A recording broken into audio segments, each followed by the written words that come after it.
6 days after the September 11th terrorist attacks, it was President Bush who went to the Islamic Center of Washington, D.C., and proclaimed that Islam is a religion of peace. At the time, the remark was barely a cause for controversy. Instead, it was greeted by most as a call to civility, a note of sanity, a warning to fanatics who might consider taking revenge on some innocent Muslim women shopping for groceries in a headscarf. But now, 9 years later, President Bush is widely accused, in retrospect, of having succumbed to a momentary case of political correctness. Many people now believe that his Islam is peace remark was born either of ignorance or of expediency. It did not even take another successful act of terrorism to set off the season we just lived through, the endless summer of holy war. The instigation was a proposal to build the mosque at Ground Zero, or, if you prefer, the mosque at the old Burlington Coat Factory in the financial district. What ensued was nothing less than a referendum on Islam. My work means that I travel around the United States asking total strangers a lot of nosy questions about religion. I've found that this question, is Islam a religion of peace, more than any other, is now the one on people's minds. But let's acknowledge that to many, the question before us tonight is either absurd or offensive. To one camp, the question is absurd because the answer is patently obvious. Just look at the headlines, they say. If 9/11 is not convincing enough, what about the suicide bombers in Iraq, Afghanistan, Israel, Spain, Pakistan, and for God's sake, even a tourist retreat like Bali? They say, what about Major Nidal Hassan, a psychiatrist in the US Army who shot his own colleagues at point blank after he spent years studying and reflecting on his Muslim faith? Was he under the influence of psychosis or of Islam? They ask, why do honor killings seem to be a Muslim phenomenon? How could a religion of peace permit a father to order the death of his own daughter? This camp says not only is Islam not a religion of peace, it is intrinsically a religion of violence. The question is absurd, the case is closed. Yet there are others who consider the Islam and peace question not so much absurdly obvious as utterly offensive. This camp asks, how can you condemn an entire faith, a religion followed by nearly 2 billion people, because of the atrocities committed by its fringe extremists? They ask, why blame the faith when the terrorists are clearly driven more by political ideology than by theology? They ask, why do we not apply the same judgment reserved for Islam to other religions? Why didn't the ethnic cleansing of Bosnia-Herzegovina prompt widespread rumination on whether Serbian Orthodox Christianity is a religion of peace? When Roman Catholic priests and bishops were complicit in the genocide in Rwanda, the world did not blame Roman Catholicism, but the blame fell. Yes.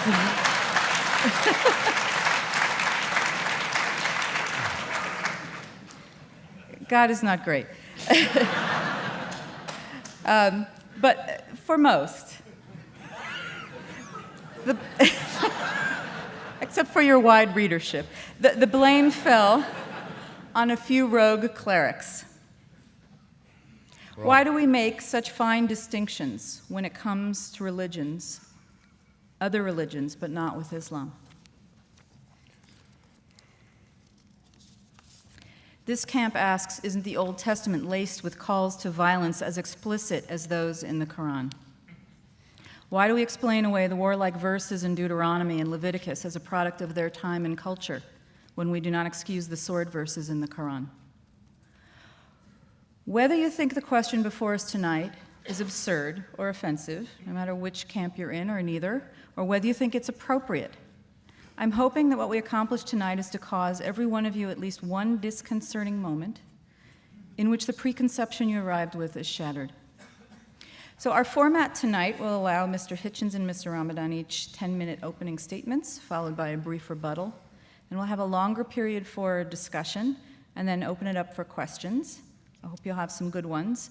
I have no tolerance for any interruptions, though I don't expect that, but if we do, we have ways to handle them. And also a reminder to turn off your cell phones so we're not serenaded unnecessarily. So we agreed very congenially before we began that Mr. Hichens would begin. Thank you. Let me.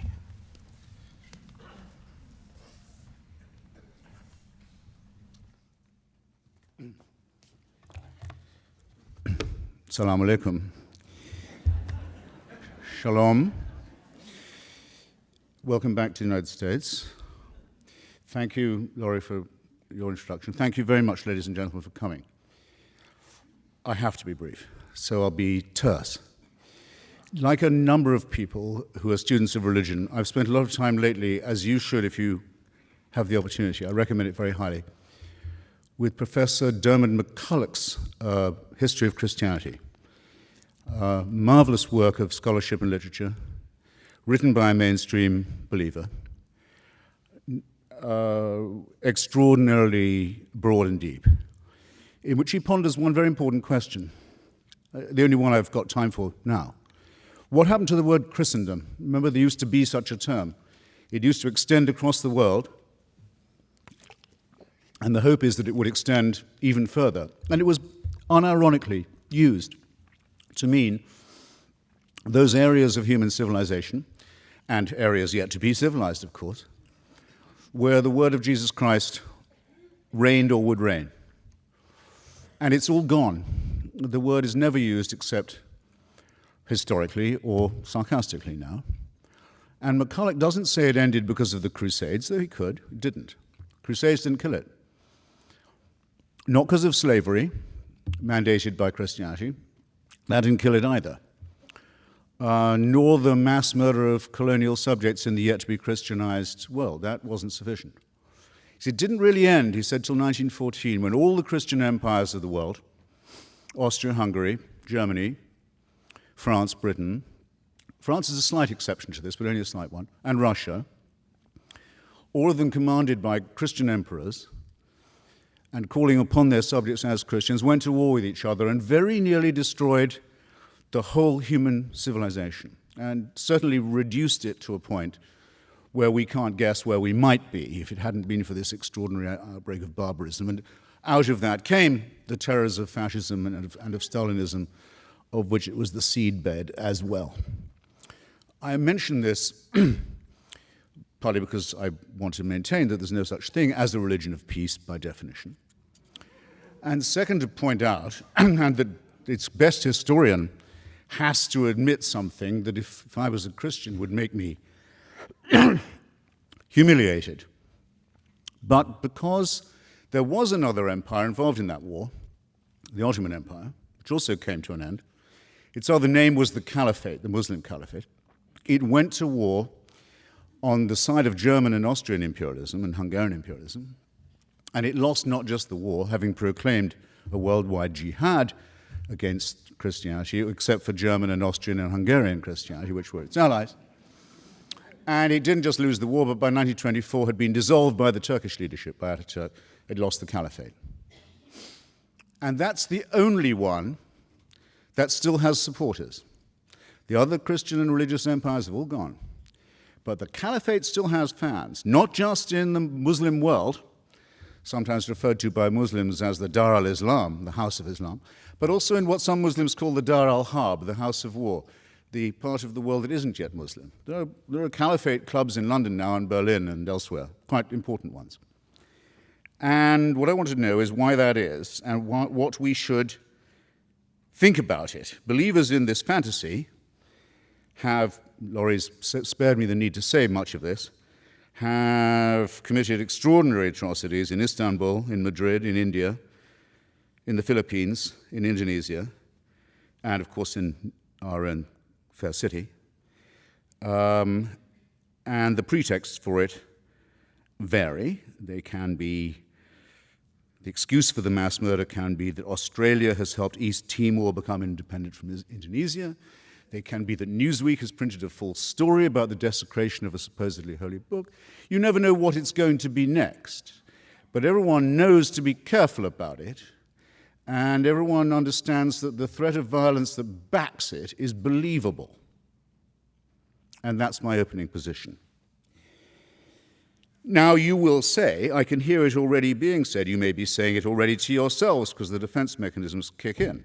And in any case, Laurie already said it for you. And I hope Professor Ramadan won't feel the need to say it again, but if he does, fair enough. You may say, that's not the real Islam. Those aren't real Muslims. Now, isn't that a fascinating objection? Is there anyone in this room, I exempt Professor Ramadan because it's his turn to speak next. Is there anyone in this room who would care to arbitrate that question? Who is to say, where is the authority that defines who is a true son of the prophet or true interpreter of his work? Part of the problem to begin with, and it's part of the problem because it is a religion, is that it's perfectly true to say we don't know who the true Muslims are. How right that is, who does speak for it. Only the second problem with defining Islam as peaceful, only the second problem with defining it as peaceful has to do with the fact that it's highly fissile and highly schismatic, that there is a civil war going on within it, the religion of peace. As we speak, at least one civil war between the votaries of this religion of peace is already taking place, and some of it is exported outside that world into ours, very salient fact. The first reason, though, is this. Islam makes very large claims for itself, very large claims indeed. It claims to be the last and final religion, the last and final revelation. When you see bumper stickers, everyone says you can't reduce major things to a bumper sticker. It's not my idea to have bumper stickers saying Islam is the solution. It's a well-known slogan, actually, of parties associated with the Muslim Brotherhood. They say Islam is the solution for everything. It takes care of all your life and the one to come. Sexuality, political economy, banking, diet, relations with other religions, everything. It's a total solution. What is creepy about the word total? I hope I don't have to tell an audience like this. It's the first 5 letters of the word totalitarian. It's absolute. It's absolute. It's all-inclusive. It's unanswerable. And oddly, for a religion that makes such large claims, notice another thing about Islam, it doesn't particularly like having these claims questioned or scrutinized. In other words, just as there is with all religions an inverse relationship between the claims they make and the evidence they can produce for them, you must have noticed that, with Islam, a younger religion, and perhaps therefore more in its first flush, there's an extraordinarily strong willingness to say that any challenge to its absolutist claims is by definition profane. And profanity and blasphemy can be the antecedent to very severe punishment, and often are, for Muslims and for non-Muslims. And this is not a road of peace in my submission. Thus my first point completed. The claim to govern everything from hygiene to sex and the afterlife, which contains detailed prescriptions for the good and bad versions of itself, again strikes me as somewhat totalitarian, and they're both based upon 2 very, very questionable and not very peaceful concepts. One is the idea of a perfect human being, the Prophet Muhammad, and the other is the idea of a perfect book, the Quran, the recitation. Now, the category perfect human primate or mammal and the category flawless book that could possibly not use any kind of change, revision, or editing are categories that do not exist. There are no members of these categories. Therefore, any challenge to this faith is bound to lead to heresy and to schism, and does. And just as all forms of absolutism and totalitarianism, leader worship and revealed truth, unalterable text, always do, because they can break, perhaps, but they cannot bend. And thus the latent potential of violence between them, among them, as well as within them, is very great. And at any moment, someone is in danger of being accused of being an apostate or an unbeliever. This week, the Coptic Pope of Egypt, Pope Shenouda, who represents 10 million Egyptians, was hustled onto Egyptian TV. He's not asked on all that often. I don't think he was even asked on this time. I think he was told he'd better come on. Why is the leader of Egypt's huge Christian minority suddenly compelled to make a TV appearance? Because one of his bishops had said in an interview that he thought that some of the verses of the Quran showed signs of having been added later on and to have been later accretion. And Pope Shenouda was forced onto the television to say, it's not that that didn't happen, it's it couldn't have happened. It shouldn't even be discussed. So that it has to be claimed even by non-Muslim subjects of a Muslim state that there is, after all, because no Christian claims this about the Bible anymore, no Jew claims it about the Pentateuch. After all, yes, there is just one book that's completely word and letter perfect from the first time it was not even written down, but recited. Now, demands that you believe the impossible do not lead to peaceful outcomes. Nor do they lead to peaceful or tolerant regimes. And I'm not going to ask you which Muslim country you would like to live in. I don't know whether Professor Ramana will tell us which one he would pick if he had to, because I don't have to ask you a question like that, because it's already in your mind. Can you wind up now? Yes, I can. I can, yes, and will. Shall, in fact. Sexual repression doesn't lead to peace. The idea that women are inferior to men is a profound cause of unease, let's say the least of it. All religions make some form of this claim. Islam seems to make it less apologetically than most. Claims that the world will come to an end in an apocalyptic form, which will lead to the victory of one religion or another, are not peaceful either. It's possible, perhaps, I haven't exhausted all my remarks, that the endless teaching of battle stories to children and the stories of lethal feuds from 7th century Arabia don't lead to peace, or the forcing of children to memorize and retell such stories by rote doesn't lead to peace either. It's arguable that peace isn't attainable at all. It may be arguable in some forms, that sometimes in places that religion isn't even desirable. But it will not come by the fanatical adoption of a man-made text and a man-made supreme leader. Nothing but war and tyranny has ever come from the adoption of formulae like these. The only way to moral and intellectual satisfaction, even temporary, perhaps only temporary, but of any kind at all, comes to those who are willing to take the great risk of thinking for themselves at all hazards and trying to share the benefits of that tolerance and that open-mindedness with others. And with that, for now, I'll rest my case. Thank you very much.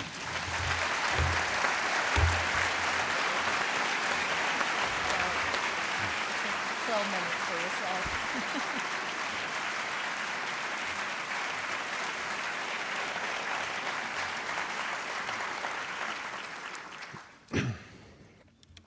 Thank you.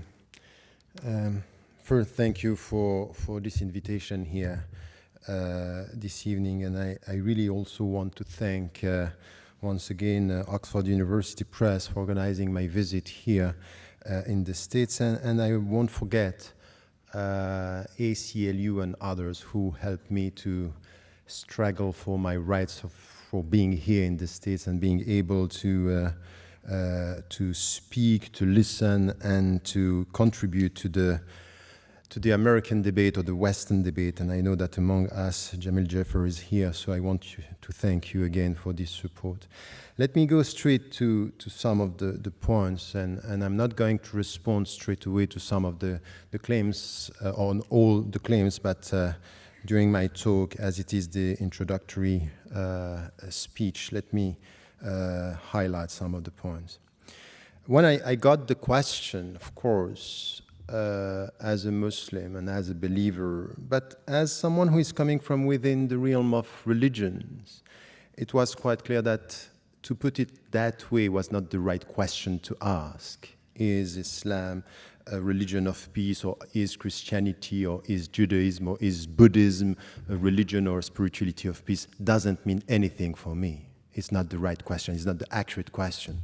Not because I think that there is a good Islam and a right Islam, and there are people who are acting in the name of Islam who are not representing what Islam is. This is not my point. I never said that, by the way. But the point for me is really to try to deal with a phenomenon, with religion from within, and to try to understand the dynamics and to understand the trends and to understand the diversity. So just to essentialize one religion by saying it's all about war, it's all about peace, and even, said by George W. Bush, doesn't mean anything for me. So this is one point which is important. But religions, and all the religions, and Islam among all the other religions, are dealing with human beings. And if you deal with human beings, you deal with violence and you deal with peace. You deal with violence. Because human beings, by definition, have to do with violence. They have to deal with aggressivity, with wars. And to expect from a religion not to tackle the issue is just to dream of something which is not going to happen. All the spirituality, go for Buddhism or go for the Bhagavad Gita, you deal with violence. So this is it. Now, what is the answer coming from religions and from trends when it comes to violence and to peace? This is the right question for me. Do we have something which is coming and helping us to go towards peace? This is, for me, the right question. So now, once again, when I have people speaking from outside, and it's especially the case these days when it comes to Islam, is we speak about Islam and we speak about, something which is a religion that is perceived through one window or through one interpretation, and we very often take what is visible through the media. But Islam is as complex as Christianity and Judaism and Buddhism and Hinduism. It's a diversity of interpretations. Yes, you are right. The Quran is for the Muslims the very word of God. But many interpretations and many ways of dealing with the books. The problem is not the book, the problem is the reader. Is the way, no, we have only 10 minutes. So, this is why when, for example, you take a text, and you can do this with the Bible, with the Torah, the Gospels, it's always the same. Tell me the way you read, I will know what is in your mind, but not for sure what is in the text. And this is something which is the starting point of a serious discussion in theology. Because I don't like all these intellectuals and philosophers and even journalists. They are very keen on understanding the complexity of philosophies and the simplicity of religions. That's not right. And the one to blame sometimes are the religious people themselves, because the way they present their religion is something which is all of dream and hopes and not dealing with the reality, which is a complex reality. And this is where I think we have to come to a better understanding. So very often when I deal with such topics, I just have to start with the very beginning. We want to deal with the religion, let us speak about religious issues and religious understanding, not to avoid the starting to just to come to newspapers and headlines. It's not going to help us to understand religion just to go for what is happening in the world. Let us also understand the fundamentals and then come to some of the translation, the historical experiences. Because as much as you can speak about September 11, you can speak about the 16th century under the empire, the Ottoman Empire, which was a great civilization with a diversity, Christians and Jews and even non-believers working and living together. We are always speaking about Andalusia. But we can prove everything with history if we don't get a sense of what are the principles we are talking about. So, for example, coming from a religious viewpoint, I wouldn't say Islam is the religion of peace. I say Islam is a religion for human beings. It deals with peace and it deals with violence. And it helps the people to go from violence towards peace. It's a way towards peace, but it's not a peaceful reality, because we are not peaceful beings. We are all in tension. just to get that inner peace in us, and this is the starting point of the Islamic philosophy of human being, is really to start with your own self. Look at your heart and tell me if you are at peace or you were at peace. Peace is a process through which you have, it's a process that you get at the end of a self-education. Educate yourself to get this inner peace. This is coming from the universal message of all the religions. You get this in Buddhism, before even speaking, or not even speaking about one God, but you get it in Judaism, you get it in Christianity. Educate yourself to get that peace. So you have to deal with your inner wars and tensions. So this is the way we have to deal with the issue about peace. And the starting point is spirituality. Why? Because at the end of the day, it's really something which is important. And this is the difference that you can find between Islam and the Greek tradition. If you come back to Socrates, Socrates was saying your body in itself is bad. And this is why you have the soul helping you to educate your body and to master your body. In Islam, there is nothing like that. Your body is not bad, is not good, and your soul is not bad, is not good. It depends on what you are going to make out of it. It's your responsibility because you are free. Your dignity is in your freedom, and you have to use your freedom to make it bad or to make it good. Take the good decision for your body, that's good. Make the bad decision, that's bad. So it's all a question of educating yourself with your own body. And it's exactly the same when it comes to the understanding of the world. So this way towards peace, it's based on education. It's based on a spiritual way of dealing with yourself. And you know what is the meaning of that? The very essence of what I'm trying to translate now is jihad. So this is something which is coming from the classical tradition. And once again, the classical tradition is helping us understand jihad is resist the bad to promote the good. And the bad is in yourself first. And then you will try to get the good. And to get the good is this inner peace. So jihad is not the way towards war, it's the way towards peace. Because you have, as a human being, intrinsically to deal with your inner wars and inner tensions. It's exactly the same in the world, that what we have to do, you will find something which is the will of God. What is the will of God? Diversity.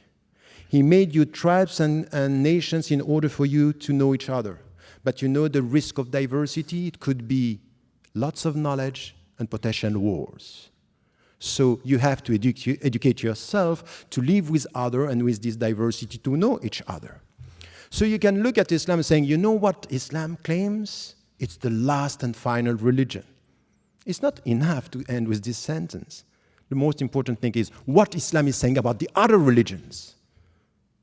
That you have to remove them from the earth? No. He made you tribes and nations in order for you to know each other. So respect the Christians, respect the Jews, respect the people who were before you. So it's a call towards respect that you find also in the texts. So yes, you will have Muslims. They will take one dimension and interpret this as it is the final religion, we are not going to deal with all the others. But you cannot deny the fact that through history, Muslims in many situations, in many historical situations, were dealing with this diversity, and we learned from the Middle Ages and we learned from the Ottoman Empire that Muslims are able to deal with diversity and take from the Jewish tradition. Maimonides was speaking Arabic better than me. He was a Jew, and he was an intellectual, and he was a theologian, and he was dealing with respectful people. So all these Muslims were wrong Muslims because they didn't understand that the final religion should not listen to the first monotheistic tradition. That's not true. You cannot reduce this in such a way. It's too simplistic to represent what a religion is and what a history and a historical experience is. So this is for me something which has to do with the diversity that we have, that it's rooted in the Islamic tradition as well, in the classical tradition that we find it. So when you deal with diversity, know that you need to promote, and it's out of your personal education, mutual knowledge to get respect. But you also have to deal sometimes with oppressors and people who are going to try to take over, and you have to resist. And this resistance, in order to reform the world for the better, is the very meaning of jihad. Now, once again, I will never deny the fact that some Muslims, some theologians, in history and now, are using some of the verses in a way which is for me unacceptable. And you know, I go even further than that.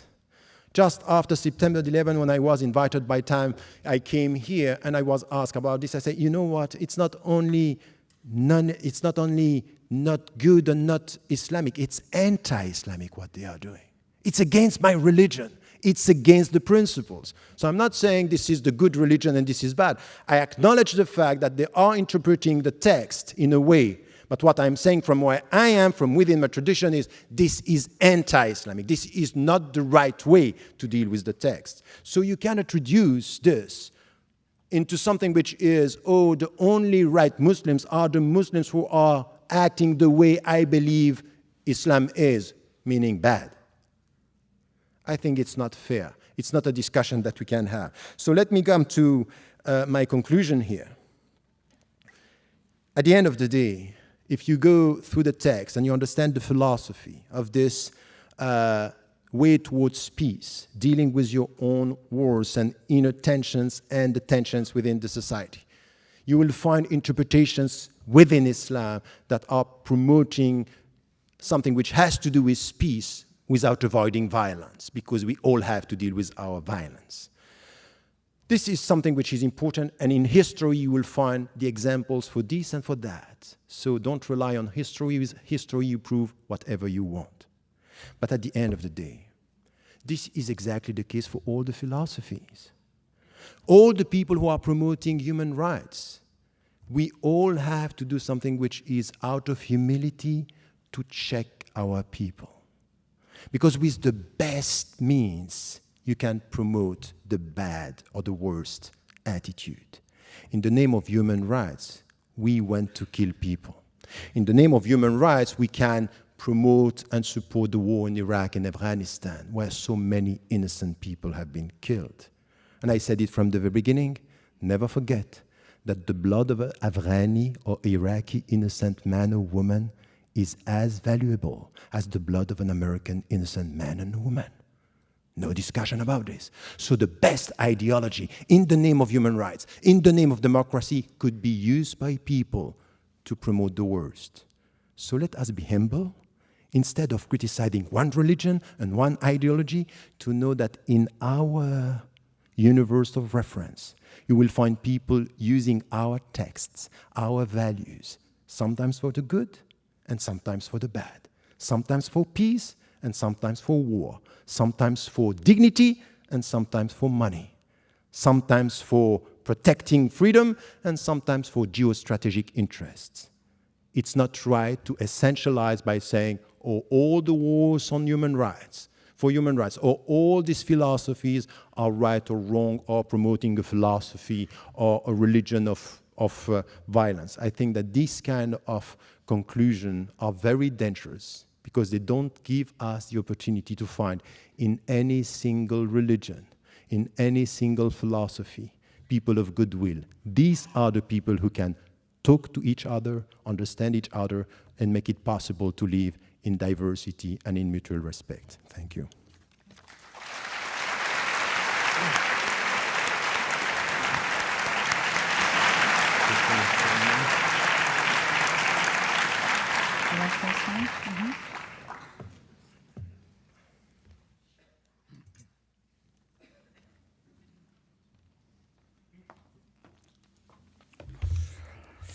Well, I also don't think that the motion, if that's what it is, chosen for this evening, is a particularly good one. But I knew about it as long as Professor Ramadan did, and I did at least agree to speak to it, in spite of that reservation. And I make this not just as a point of self-pity, but because, for example, someone in this great city who's become used to making nice these days, Imam Rauf, who describes himself as both founder and visionary of whatever the downtown establishment is now to be called, wrote an article, I'm pretty sure it was on the eve of Yom Kippur, for the New York Times, in which he said, when you think about it, this is one of the most hand-washing statements I've yet heard him make in the Make Nice department. When you think about it, our word, Islam, is almost exact translation of your word, shalom. I didn't say it. I've never heard anyone else say it. It isn't true, among other things. Islam may have some relationship to the word salam, which can have some relationship to the word prostration or religious observance. It may, but we know what Islam means, is intended to mean, and does mean, is surrender to God. Acceptance of God's surrender, sometimes translated as submission, but in any case, the resignation to the divine will. Again, not, in my opinion, a prescription for peace, but that isn't my only objection to it. I don't think that abjection or fatalism or the prostration before a divine, or let alone before holy men who are interpreting the book, is a recipe for good health of any kind, mental or physical, since we're talking about the Greek concept of the body and of the spirit and of virtue. Just to get that out of the way. Now, you're right. I was surprised to find myself saying, Professor, when you say that the problem is not the book, but the reader.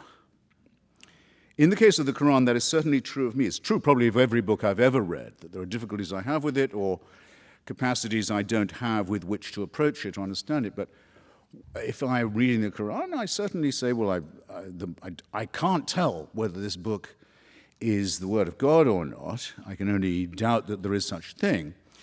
But I can hope that this was a bad day for God.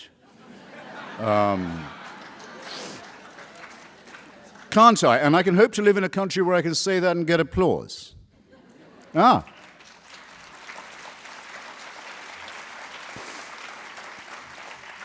Yes, and even mirth. And don't think that it isn't a precious thing, and don't think it's being compromised. I'm coming to that. I don't like the idea of a paradise reward for martyrs. Don't like it. It's not me somehow. Don't like the account. Don't like the early accounts of village squabbles with the local Jews who've taken a look at the new claimant to be the Messiah and decided about him what they decided about the previous claimant. He's no good. He's not up to snuff. Do you think the Jews are ever going to be forgiven for that, by the way? For rejecting two in a row? I don't think so. And I don't see why they should hope for forgiveness either. And still I'm allowed to stand here and say this. And there are many parts of Europe I couldn't do that anymore. Or I'd have to be very careful in who I'd invited for the audience. I couldn't do it easily on the air. Couldn't do it easily in print, couldn't do it easily in public, couldn't do it on certain campuses, couldn't do it with certain publishing houses. Now, all of this has been done to us by the wrong Muslims. Well, let's get together then, isolate who these wrong Muslims are, who've imposed a culture of violence-backed censorship upon us, and let's get rid of them and have an honest discussion about the text and the reader. And I think the ball is in your court, Professor, on that. Just to stay with my own profession, the thing I know best. Not one major media outlet, print or broadcast, has yet shown you what the Danish cartoons actually look like. Yale University Press, which commissioned a book on them which was to include the cartoons, as how could it not, eventually panicked. Yale University Press panicked and published the book without the cartoons over the objections of its author. Everybody knows what I'm talking about. The President of the United States and the head of the Joint Chiefs a few days ago were so pulverized with fear that they had to address personally in pleading tones a Christian nutbag in Florida who might have been or might not have been about to commit a minor act of blasphemy. Is this the culture that Islam wants us to have in relation to it? One of, if you like, preemptive submission, preemptive cowering, backed by the fear of force, because that is not multiculturalism. That's nothing like the gorgeous mosaic. That's actually the absolute negation of what a multicultural system would be like.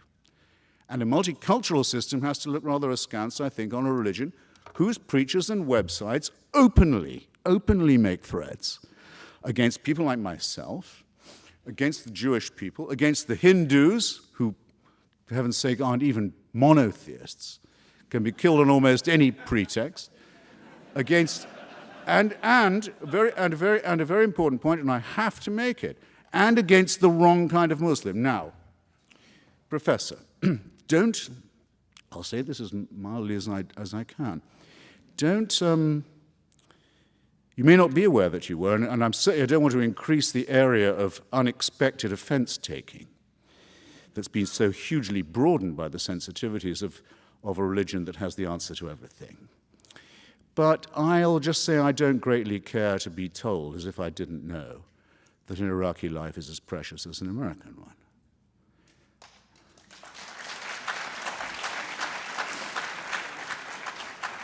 And as someone who's visited Iraq quite a lot, had the occasion to think about it a good deal, I wonder if you could mention anything the United States has done in Iraq that is remotely as criminal, as sadistic, and as violent as the blowing up of the Mosque of the Golden Dome in Samarra.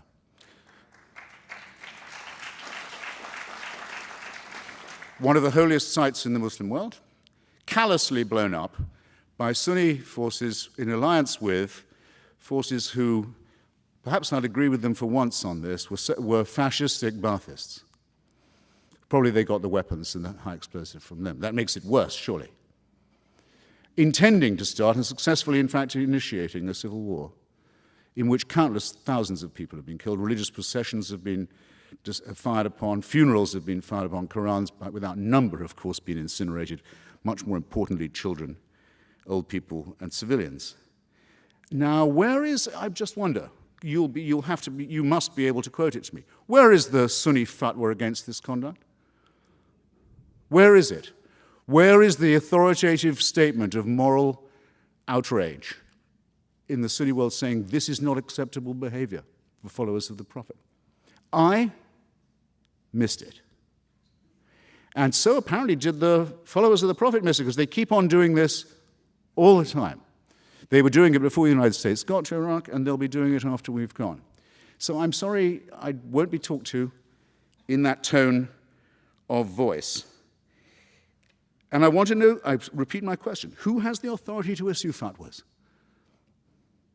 Is it Sheikh Qaradawi, who sometimes very much expressed respect for, who on Al Jazeera gives advice on all kinds of things, some of them innocuous, sexual matters and so forth, doctrinal rulings, sometimes upon the legitimacy or otherwise of suicide bombing, if directed at Israelis, not just Jews, of course, but no, we draw the distinction.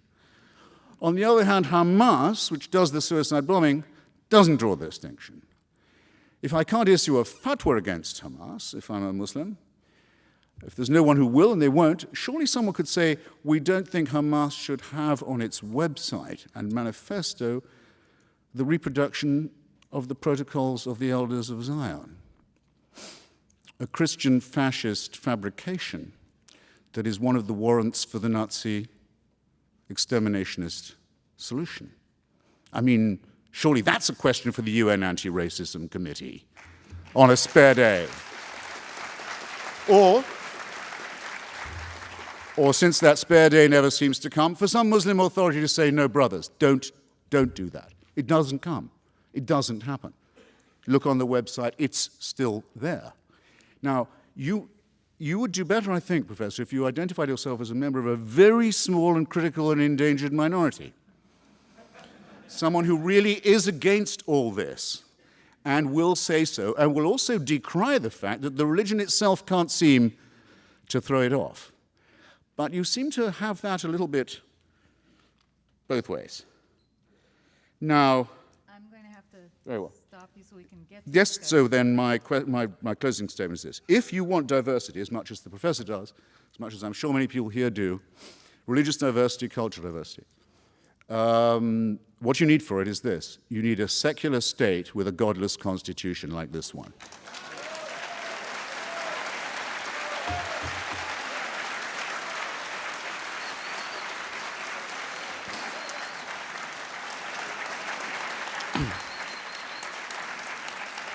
To speak as you did of the Ottoman Empire as a place where there were not just Muslims, but Christians and Jews, is either not to know yourself or to expect others to have forgotten or not to know what it meant to be a non-Muslim under the caliphate or under any similar theocratic Muslim authority to this day. No, what we need, secularism is the only guarantee of religious freedom, and yours and that of every other Muslim we will defend. But you won't be surprised that we have some questions for you in the meanwhile. Thank you.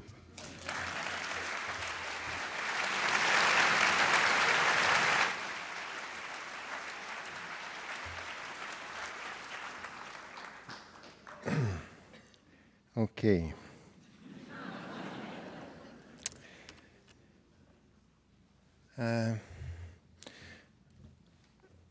You laughed a lot, make laugh the people. And I have a problem with, we are talking about people who are being killed, talking about people about wars, that's fine. I have a problem with the way you are putting things here. First, you know, when you said the first remark, say, okay, you know what, total, these are the first letters of totalitarianism, because Islam is a comprehensive religion, by the way, exactly like Judaism and Christianity. I never met a rabbi, a Christian, telling me you are with God on Saturday and with the devil on Monday, or what is that? But in Islam, it's as if it's all together. It's a very simplistic way of dealing with Islam. It's a comprehensive religion, but there are rights of God and rights of people, and you have to differentiate, and it's very old.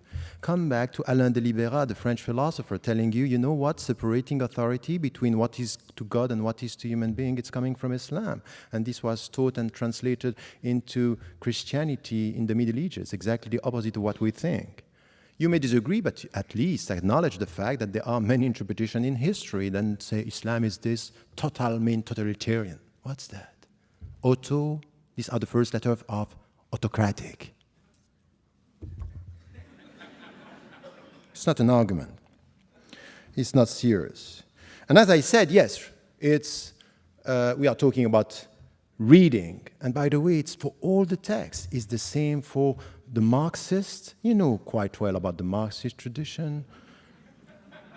And you know what some Marxists did with the text?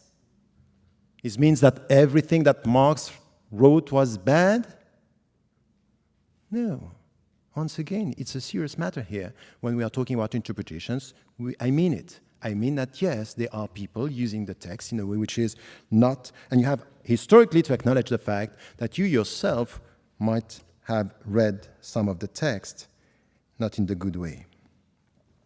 So this is the second point. About now the cartoons and some of the things that you were referring to. You know, look at the Muslim majority countries and look at the Muslims and the Western Muslims. And if you look at the reaction of the Muslims living in the States or living in Europe, you cannot just say Islam was one that all the Muslims are reacting the same way. By the way, the very month of October when the whole story started, I was in Copenhagen and I said to the Muslims, take a critical distance and don't be involved in this. You don't like it, but let it be, because this is freedom. The point is that you are not making because you are reducing something which is, oh, the cartoon was all about freedom of expression. You don't speak about the instrumentalization by politicians and governments in Muslim majority countries and even in the West about the whole story, because this is too complex to be put in. So many authorities, many scholars, and then you come with who are the Muslims who are able to speak.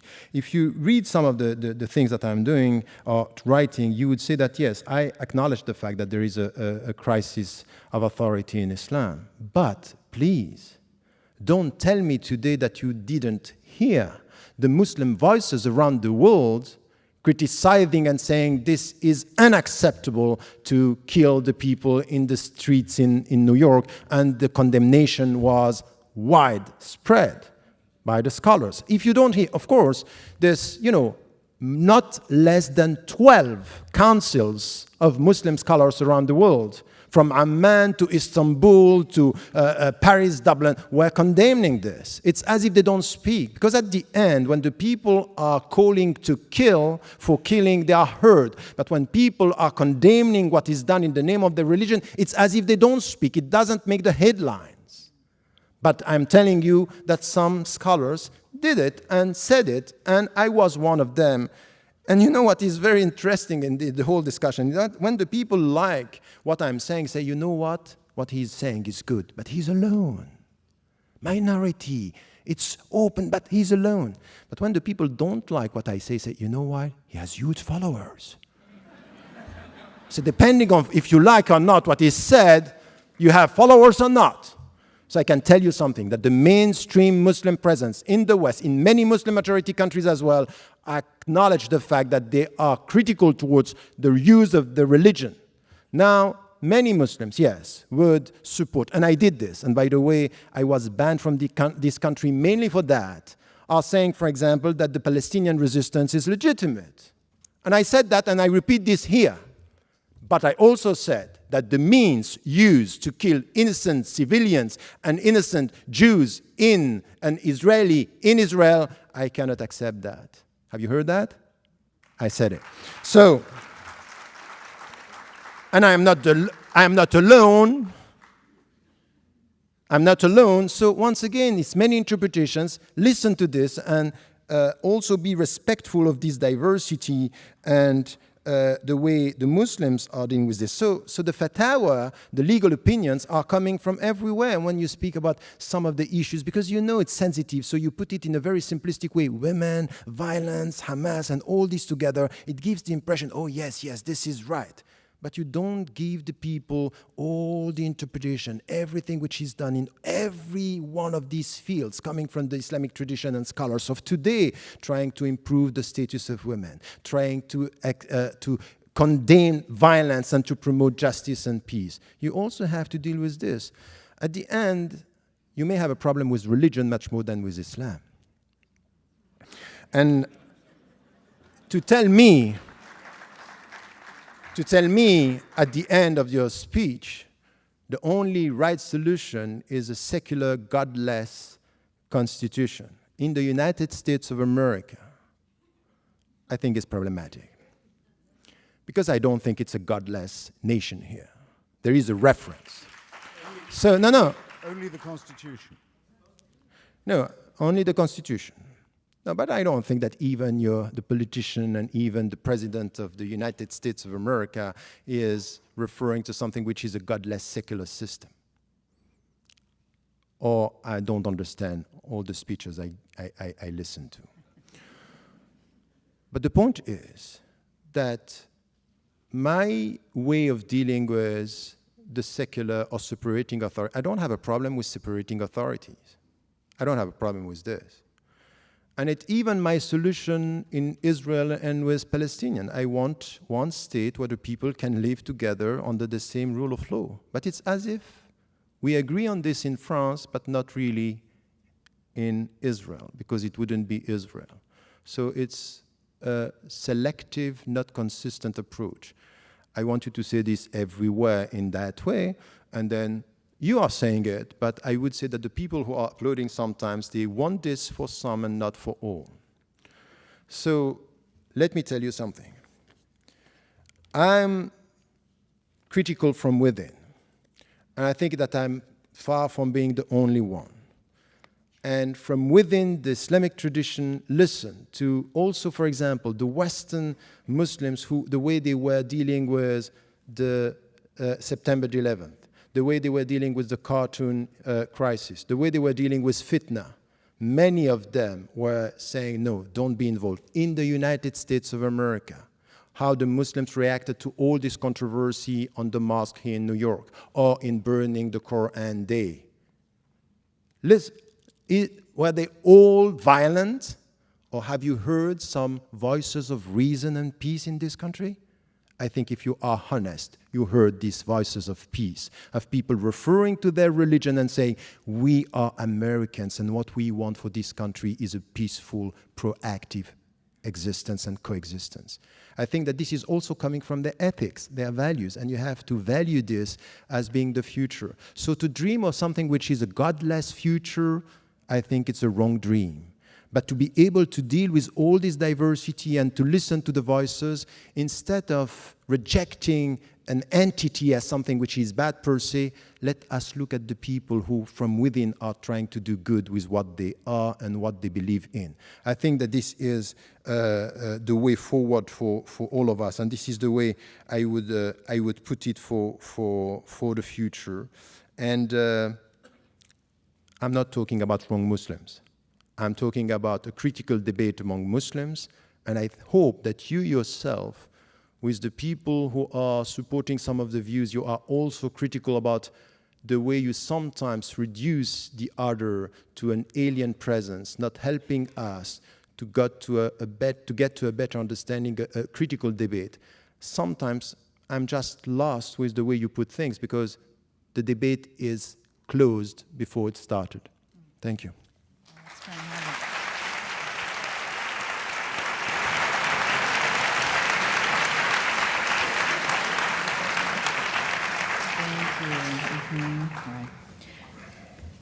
We're going to try to get to the core of some of what you raised, and then get to some questions. That ran long, but I think it was very fruitful. I want to distill something that came up here. Two important things. One is the question of authority in Islam. A scholar once told me that he thinks the problem with Islam is that every Tom, Dick, and Harry can give fatwa, and that there's no pope, there's no magisterium, and so in some ways what you have is leadership by whoever has the biggest audience. Now, right now, one of the most revered scholars is Yusuf al-Qaradawi, and he says he takes an opposite position from Professor Ramadan on the question of suicide attacks in Israel. He has a program with 40 million listeners, and he has a website. And he says that suicide attacks on Israeli citizens, even women and children, are acceptable because all of Israel is a militarized society and all citizens are combatants. So the question here is, he's got this very large audience, and since there is no arbitrating authority, there's no single authority, is not what Islam becomes whoever has the biggest audience, has the sway in what the faith is? I think that I think it's true. If we look at what is happening now in the Muslim majority countries as well as in the West, that there is something that we can call a crisis of authority. In the book Radical Reform, I'm tackling this from many viewpoints, and not only from political discussion. It's really even in our way to deal with sciences, human sciences, ethics, we have this problem. When you don't know how to manage diversity, it ends up with division and not knowing who is leading. And this is the way. We don't have a church, so we have diversity in Islam. So we have to know how to manage this, and it's problematic. And I would say that if you look today at what is happening, even though we have this crisis, if you look today at what is happening around the world, you will see that we have many councils. Still, the mainstream is not promoting, violence and extremist views. The mainstream is promoting, what is said, for example, about Western Muslims or Muslims living in Muslim majority countries is about transparency, no corruption, democratization. This is the mainstream that is coming. Now we have voices. And you speak about Yusuf al-Qaradawi, and you were saying that I was one of supporters of him. I have one position in everyone and everybody I'm dealing with, in history, in the past, and as is in the present. I read what is said, and I try to be selective.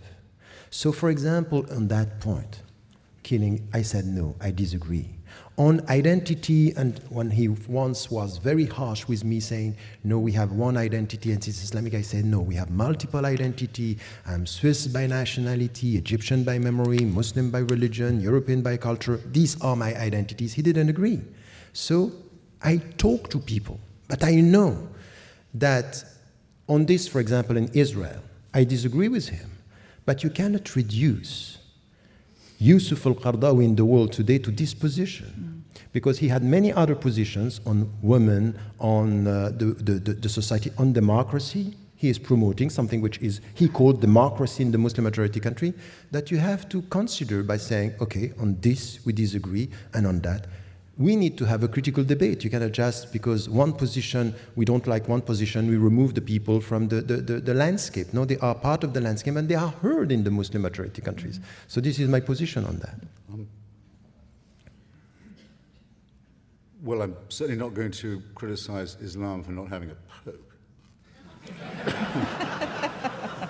And in fact, it would be your vis-a-vis in this discussion was horribly in error in any case, in that Christianity never had only one pope, and still doesn't. I mean, there were several Catholic claimants to the papacy at different times, just among Roman Catholics. But today, I mentioned one of them, the Pope of the Coptic Christians based in Cairo.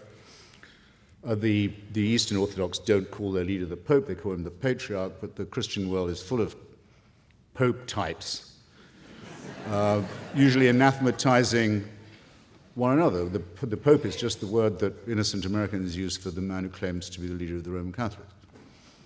So I don't think it's possible, in fact, to have a moral authority within religion, because I think the two things are so sharply divorced. But this doesn't lead to just chaos, because, and it certainly doesn't lead to the dictatorship of minorities or extremists. I'll give you two examples quickly. In the case of the moral blackmail of Denmark that was backed up by a physical threat to destroy its economy and burn out its embassies across the world, well-coordinated attack of sabotage against a small European democracy. The organizing group was a thing called the OIC, the Organization of the Islamic Congress. Groups all the Muslim countries in the world. It's an increasingly powerful lobby at the United Nations, hopes to pass an international resolution forbidding all criticism of religion, all forms of blasphemy and profanity. Every ambassador of those countries in Copenhagen went to Mr. Rasmussen, the Prime Minister of Denmark, and told him, under the threat of violence, he should change his law so as to allow him to determine what went into the Danish newspapers. And when he said he couldn't do that, things got a lot worse. Now, that's the ambassador of Egypt, and the ambassador of Turkey, and the ambassador of Algeria, important countries, in the case of Egypt, containing an enormous Christian population, coming to you as if they spoke for a religion. Either this claim is true or it is not. It's self-evidently not true, but it is certainly made. Let's be in any doubt about it. And let's have any doubt that it means to extend its influence over the people who are sitting in this hall. Second, very quick, the fatwa against Salman Rushdie, in other words, the offer of money to suborn murder for the crime of writing a work of fiction in his own name by the spiritual leader of Shia Islam, that's what the fatwa meant then, means now, was, after the murder of many people, associated or not with the publication of the book, repudiated ostensibly by the Iranian government after long pressure and lobbying at the United Nations, about 10 years ago, I think that was. But I've been since then, I've had the pleasure of going to Friday prayers at Tehran University, twice, to hear the sermon. And on both occasions, there were banners and slogans saying that the Imam's holy sentence against Salman Rushdie will never die. It hasn't died with the Imam. Khomeini's death warrant will always be carried out. Not, I think, a very good use of the premises of a university. I can't speak for whether it's a good occasion for Friday prayers or not. Well, it brings me to a second point. You see, there's something shady involved here. Some people say that Islam and Islamists give themselves permission to lie to non-believers. It sounds like the sort of vulgar, paranoid thing that an Islamophobe would go around saying, doesn't it? It's very easy to disprove, except that it hasn't been, as that example will just illustrate. And these are not minor threats. These are threats to the very core of what we believe is the essential thing for a society, which is the ability to ask questions, to read the books we choose, to pursue unfettered investigations.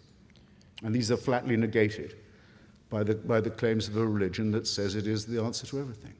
Can I respond to this? Because Yes. really, I think that Is no, this the taqiyya question? no. The taqiyya question is no. The point is, on the cartoon issue, the way you are translating things is problematic. Let me just come to some of the facts here very quickly. The first thing is that it happened in October that the cartoon were published. Between October till January, nothing happened. And I met the Muslim organizations in Denmark, and I told them, and many were of the opinion, don't react. The ambassadors of Muslim majority countries and Arab countries mainly asked the prime minister to meet with them. He refused. And my position that he made a mistake here, because he should have met them, telling them, I have no say in this. It has to do with freedom of media. This is not of my business. He didn't do this. They took it as humiliation. They went back. They bought the tickets. No, but look. Easily. No, let me finish, because we will come to the point here. They went back and they bought the ticket of a group of Muslims, among them Muslim leaders in Denmark, to go to Muslim majority countries to just present what was done. Tell me, Egypt is ruled by Islam? Is it Islam which is used there? Mubarak is a secular president, isn't it? Syria is a Muslim leader or is a secular state?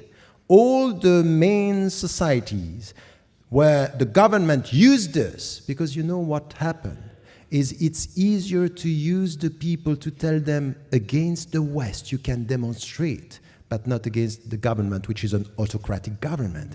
So it's not religion, it's political instrumentalization of popular emotions against the West just to make it a religious issue. You cannot just avoid talking about political instrumentalization of countries where there is no democracy. And these countries are not Islamist countries, they are secular, autocratic countries.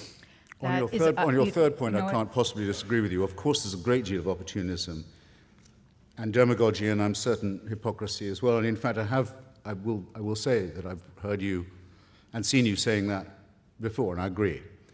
I don't think I would classify a country that hauls the Christian leader of its minority onto the TV to say, no, it's not possible, there could have been any exactly the same political instrumentalization. No, to give you a trivial example. Instrumentalization. No, I would not. Nor would I describe the Alawite regime. It's an Alawite sectarian regime, not a secular one, that is funded by Tehran and is the funder of the murder gang Hezbollah as secular either. No, don't insult me.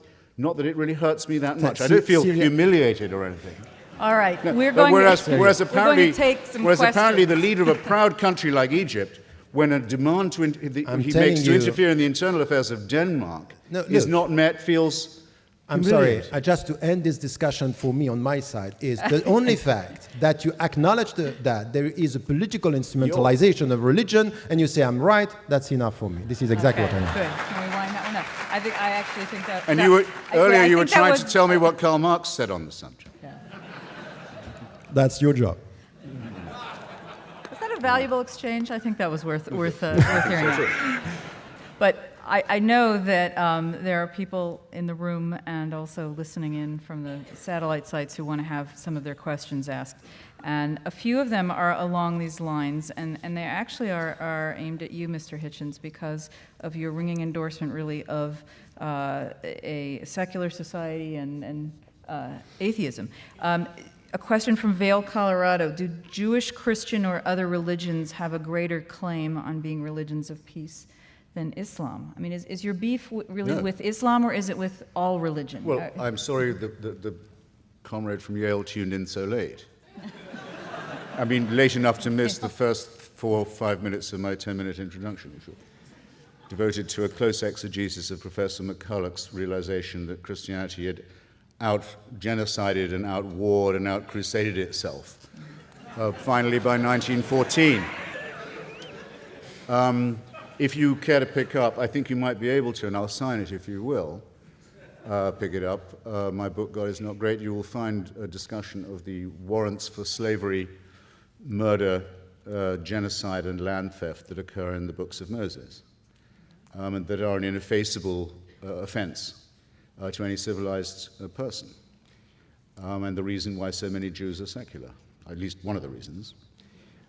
So again, I could go on, but I really feel I don't need to. Okay. A corollary question, maybe it's just something funny. Would atheism be a non-religion of peace? That came No. from somewhere here. No, there's something probably very slightly intolerant about atheism, at least so I hope. I might just say, though, because I really think Professor Ramadan misunderstood me. When I say the American Constitution is godless, I mean, I was quoting the title of a famous study of it by Professor Israel Kramnik. What I mean by that is to say, the US Constitution only mentions religion and God in its preambles when it means to say the ways in which they must be kept out of the public square. That happens to be a fact about our Constitution and the reason why we still have it. Otherwise, the Republic would have been destroyed long before. And that its First Amendment says that religion can be no business of the government, a statement no Muslim society could begin to make. Thank you.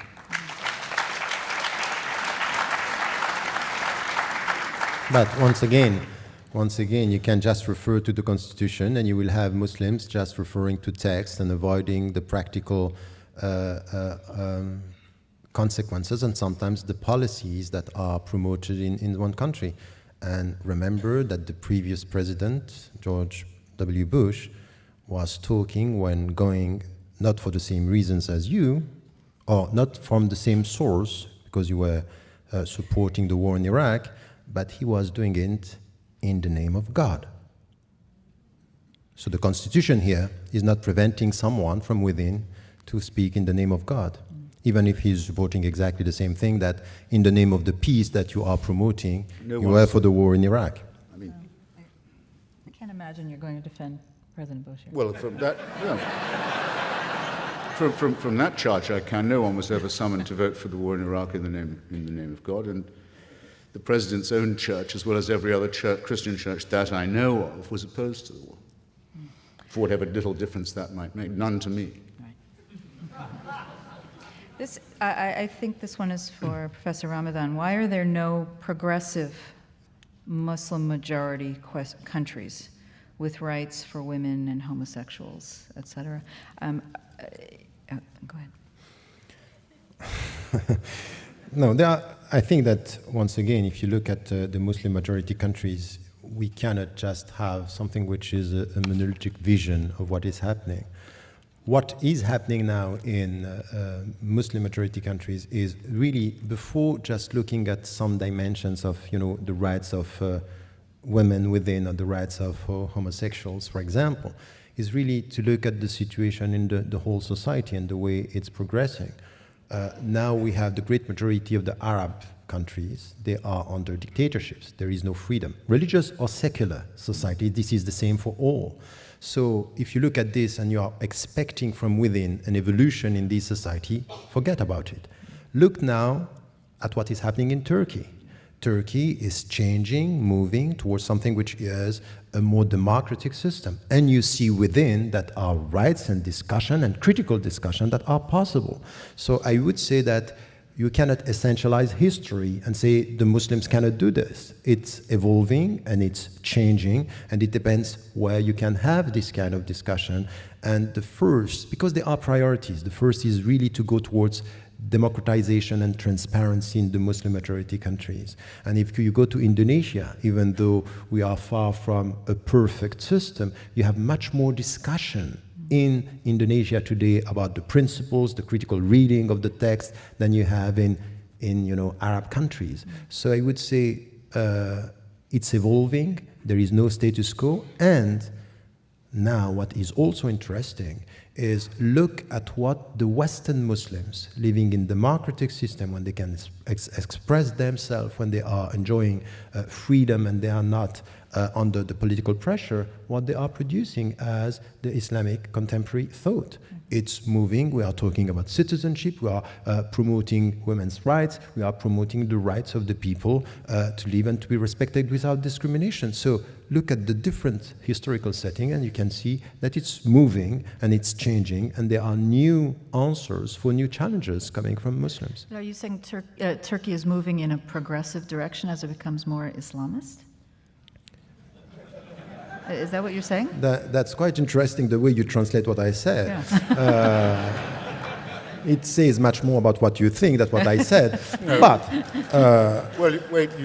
let me finish. You said it was moving in a more she- progressive direction. No, what I said is that even the people who are now leading the country, that they are referring to Islam and they were perceived as Islamists. Now we don't know how to call them. Are they Islamists or are they moderate Muslims or are they ex-Islamists? The point is that no one here can deny the fact that not only the government, because we can be and we should be critical towards the government, but the people around and the intellectuals in Turkey and within even the party, you have new thoughts and they are coming with something that we didn't see even in the Muslim majority countries, in the Arab countries. So speaking about the rule of law and democracy and transparency, separating and promoting what they are trying to promote, and to be in tune today with the European principles. And I would say this is the only thing for me which is important. If, for example, Turkey is abiding by the European rules, they should be able to integrate European Union, and not what we have now, because it's a Muslim majority country. We don't care about what they are trying to do. So don't reduce Turkey to labels. There are dynamics, there are people who are promoting things that are quite interesting. I went there many times, and I can tell you the women in Turkey, the Turkish women, for all the trends, not only, from the secular, for the Islamists, everywhere they are promoting a better understanding of Islam, a better acknowledging and resisting discriminations and trying to work for more autonomy. And I would say this is what I said and this is what I promote. Well, actually, I agree with you that there was a very ossified, Ataturkist, bureaucratic, intolerant system that to some extent has been opened by the challenge from Mr. Erdogan's party. But the reason why Turkey continues to be looked on askance by so much of Europe is not because it's a Muslim majority country. It was a Muslim majority country long before the European Union was formed. And no one's just discovered that. The faith of most of its people is Muslim. It's because of legal and political reasons. One of them is continued illegal occupation of the Republic of Cyprus, which is already a member of the European Union, and the expulsion of a large proportion of its population, the reduction of them to refugee status. Erdogan's been worse on that than his predecessors. The second is the refusal of Turks to admit that they're not the only people living in Anatolia, that there's another nation called the Kurds that lives there, which has language and national rights which have been negated. On that, actually, the Erdogan party's been slightly better than some of the Ataturkists.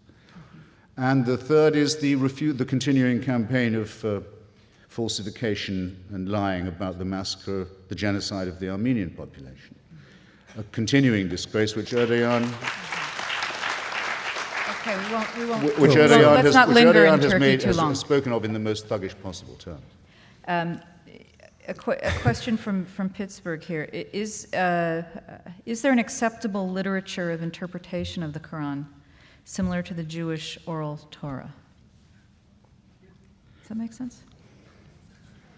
Yes, of course. If you come back to the classical Islamic tradition in what we call fiqh, law and jurisprudence, and ethics, and we have a huge classical tradition. The problem very often is that the Muslims themselves, they neglect and ignore their own tradition, but also the people who are coming to Islam, they are just driven by headlines, and they are simplifying the reality of,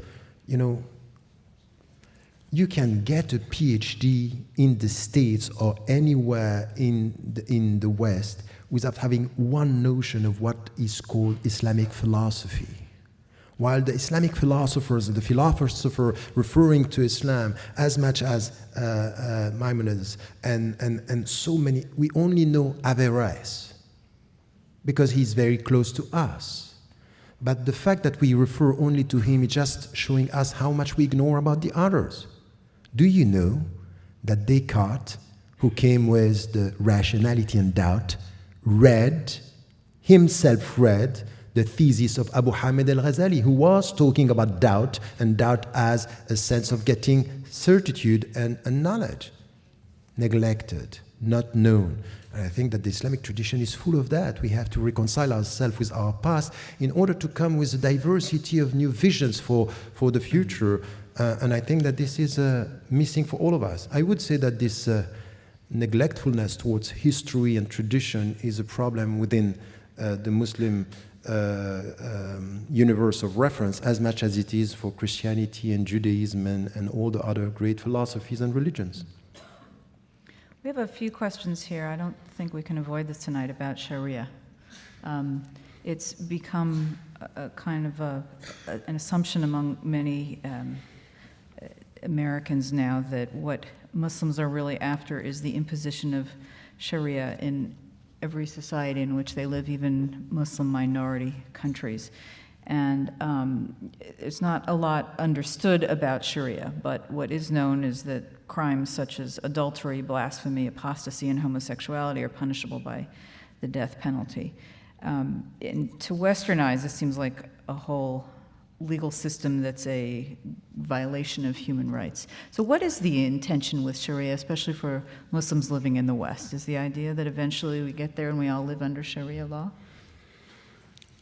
You know, this is a legitimate question, and it's an important question. Because many Muslims living, not only in the West, by the way, throughout the world, you have Muslims, they deny this. They say, no, they don't understand Sharia, or they reduce Sharia to the penal code, and sometimes it happens. But Sharia is not the penal code, and still with this, that it's not only the penal code, we really have a problem with the understanding of Sharia by Muslims, and the way it has to be understood in our time. And once again, many interpretations here. You have some Muslims, and you cannot deny this. Their perception of Sharia, it starts with the punishment, and then it goes towards social justice. Because you punish, you go to... And this is, for me, once again, problematic, and I'm critical of this, but I cannot deny the fact that you have a tiny minority of Muslim scholars, they think like that. In Nigeria, in Saudi Arabia, in Egypt, everywhere. You have another understanding of Sharia, which is we start with social justice, and then the punishment is part of the whole process. And my position, I wrote many times on that, for example, in Western Muslims and the Future of Islam, the understanding of Sharia is the way towards faithfulness, in which way we are faithful to some of our principles. So it's not a closed system. Muhammad Abdu in the 19th century, when he was studying, he was under the British colonization, and we don't want this colonization, we want them out of our country. But the parliamentarian system is the best for us as Muslims. It doesn't contradict our system. And he was of the opinion that the democratic system is not opposed to Islam. So you have trends saying this. My position on this is that Sharia is the way towards faithfulness, it's the way towards justice, it's the way towards mutual respect and living together. So this is why, for example, when I read the American Constitution or any European constitution today, and it is said all the citizens, men and women, black or white, should be treated equally by law, this is my Sharia. I'm not going to change this. So the point for me is when the principles are respected, and the principles of justice is something which are not two systems that are opposed, they are principles that are common, that we can live together. So this is where, from an Islamic viewpoint, from within the Muslim communities in the West, you will see that the mainstream position coming from all the Muslim organizations in the West is we abide by the law of the country, we are loyal to our country, and we act as active and responsible citizens within the country. And the only thing that we can say today is look at the facts and the figures and not only the perceptions, because I was shocked. But what I got as an image, I didn't think that this could happen in the States, what we had with the community center in New York by people saying Islamization of America. I saw this in Europe. I thought it was impossible to have it here. And then it came here, meaning that the people are scared, there is a great deal of mistrust. These people are silently colonizing us. So this is where the Muslims, and this is why your question is important, should come and say, look, we are American citizens, we abide by the law, we respect the Constitution, we want to be treated equally, mutual respect and equal rights, no discrimination for any religion or no religion at all. This is the way it should be. And if you look at facts and figures, millions of Western Muslims today are just abiding by the law, and they get the 3 L's that I'm talking about in the book. Is the first, they abide by the law. The second, they speak the language of the country, English as you speak English, or German or British, they speak the language, and they are loyal to the country. They want the best for their country. This is what it means to be a Western Muslims or Western or Muslim Europeans or Muslim American. And I think that the Muslims should also speak out about what they want, but they also need to be heard when they say things like this. Because I have been repeating this for 25 years. And after 25 years, what I get is, smart guy. He has a double talk. He say this, but he means something else. So if someone is telling you always, when you say something, that you have something else in mind, there is no discussion. This is, once again, the end of the discussion, because the point is that there is no trust. There is no potential discussion and critical discussion. And by doing this, let me tell you something which is also important. It's very counterproductive. Because at the end, there is no dialogue. It's not possible to talk, because if you talk and say, you talk in a good way, it means that you have bad intentions. And if you speak in a bad way, now we know your intentions. So what do you do? What are you going to do? Could we accept that as a closing statement from you and let Mr. Hichmans make his? Oh, goodness. Because we've gone over? So That's fine. I think that's a fine closing statement. Thank you.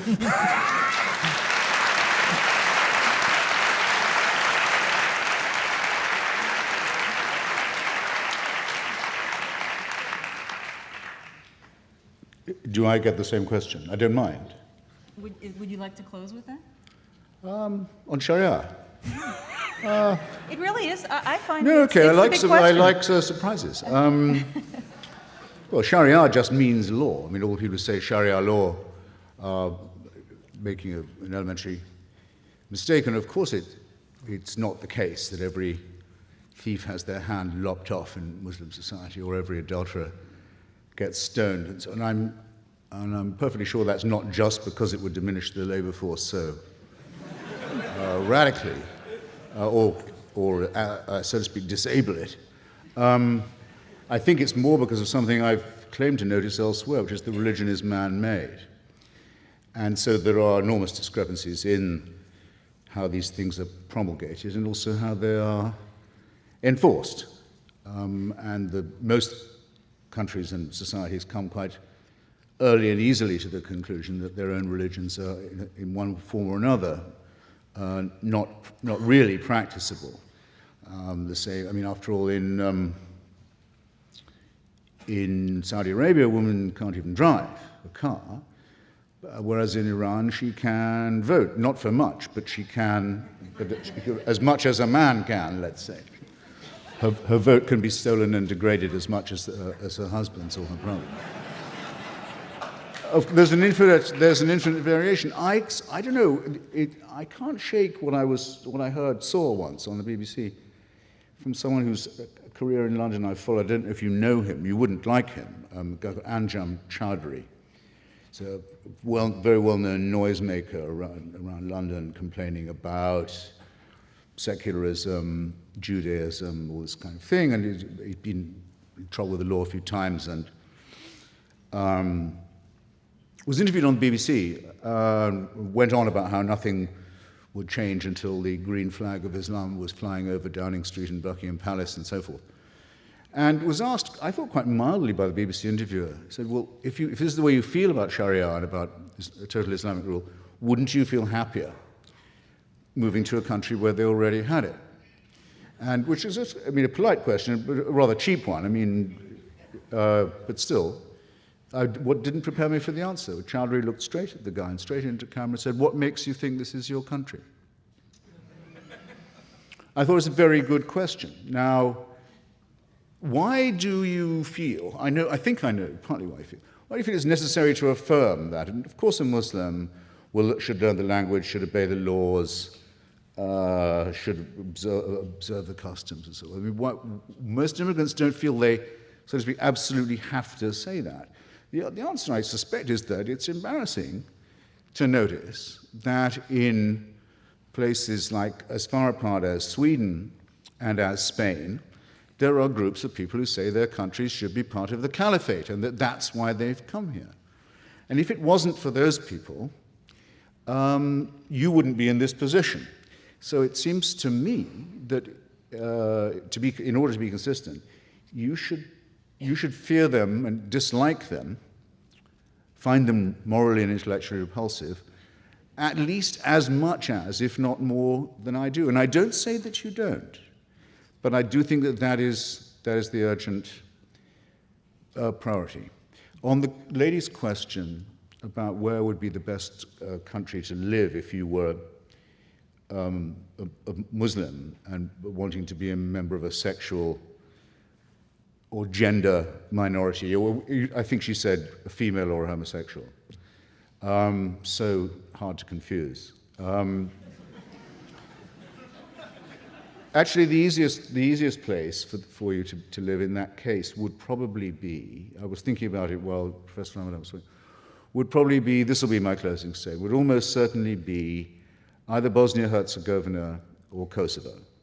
Culturally Muslim, democratic, open societies in southern and Balkan Europe that were saved from obliteration by the power of the United States, which has never had a word of thanks for what it did in that region.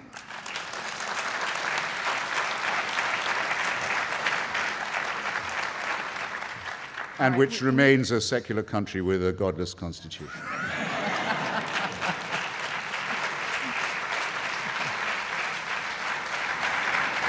That's a note on which we can end. Which is the last best hope of humanity. Thank you. All right. Thank you both. I hope it's been an enlightening evening.